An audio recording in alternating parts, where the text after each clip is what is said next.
নামাজ পড়ো না। চেহারায় দয়া মায়া নাই, চেহারায় দয়া মায়া নাই, চুলের কোনো সাইজ নাই, চেহারার কোনো সুরত নাই, জামা কাপড় পোশাকের কোনো তাল নাই। কি করো, কি খাও, কোথায় রাত কাটাও, সারা রাত এই এক মোবাইল দিয়া জিন্দিগি পার করতেছ।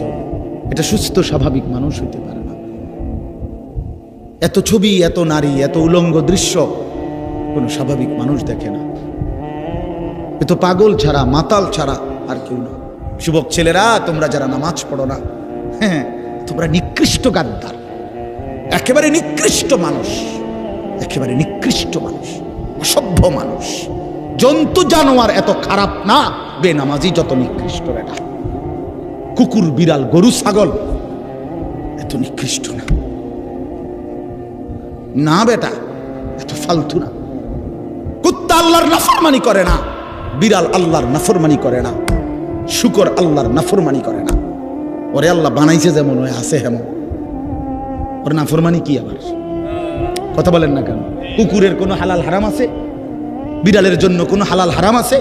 তো হে নাফরমানি কি তা আবার? তুমি করলাটা কি? চারিদিকে 24 ঘন্টা তোমরা শুধু গুনার দৃশ্য দেখো। কোথায় একটা মেয়ে আছে, কোথায় একটা নারী আছে, কোথায় একজন মহিলা হাঁটতেছে, কোথায় স্কুল ছুটি হয়েছে, কোথায় মানুষ মহিলাদের হাঁটা চলা আছে।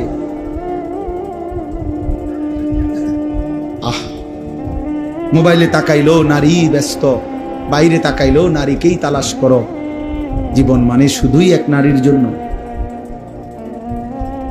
আল্লাহ তাআলা সৃষ্টি করছেন শুধু নারীর জন্য। এই এত সুন্দর এই আসমান জমিন, এই গোটা কায়নাত দিয়ে আল্লাহ তাআলা আমাকে তোমাকে লালন পালন করছেন, এ শুধু নারীর জন্য। আমি আর তুমি শুধু এই মহিলা নিয়েই ব্যস্ত হব, এটা বুঝি কথা হল? আমরা আমাদের ছেলেদেরকে মহব্বত করি। এই কিশোর, এই নওজোয়ান, এরা আমাদের। আমি আজকে আমার মাদ্রাসায় বলছি, আমার ছেলে নাজেরা পড়ে, তো নাজেরা এবং হেফজখানার ছাত্রদেরকে আমি আজকে জোহরের পরে আমার মাদ্রাসায় নসিহত করছি। তাই বলছি, তোমরা দেখো, সফওয়ান আমার ছেলে, ও যেমন আমার সন্তান, খোদার কসম, বাকি ছেলেগুলো তোমরাও আমারই সন্তান। তাহলে তোমাদের বয়সী যদি আমার ছোট ভাই আছে, তো সে যেমন আমার ভাই, তুমিও আমার ভাই। 14 বছর বয়সী আমার ছেলে আছে, তো যার বয়স 14 অথবা তার নিচে, সে আমারই সন্তান। আমরা আমাদের সন্তানের পরিবর্তনের আশা করতেছি। গত পত্রিকায় আমি লম্বা সময় পড়ছি, পত্রিকায় আসছে শরীয়তপুর একটা জেলায় রিপোর্ট দিছে 8 মাসে মোট 26টি খুন। তো ওইখানে আইন শৃঙ্খলা রক্ষাকারী বাহিনী সহ ওই জেলার বিবেকবান মানুষরা আলোচনায় বসছে যে এইভাবে নৃশংস খুন একটি জেলায় এমন হচ্ছে কেন। প্রত্যেকেই বলছে, কসম আল্লাহর, পত্রিকা, এগুলো কোনো হুজুররা না, জেনারেল শিক্ষিতরা মিটিং করছে। তারা মনে করেন পুলিশের লোক, আইনের বিভিন্ন লোকরা মিলে, সরকারি বিভিন্ন লোকরা, এলাকার নেতৃস্থানীয় মানুষরা প্রত্যেকেই একথা স্বীকার করছে যে ধর্মীয় অনুশাসন মুসলমানের পরিবারের মধ্যে নাই।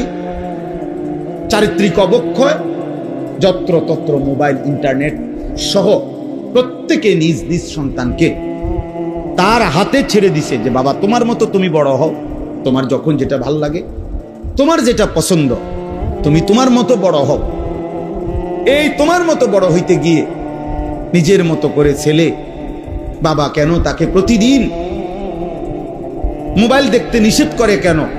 এজন্য সে আগে ছুরি অর্ডার দিয়া কিনাইছে, এরপরে কোন জায়গাতে ঘাই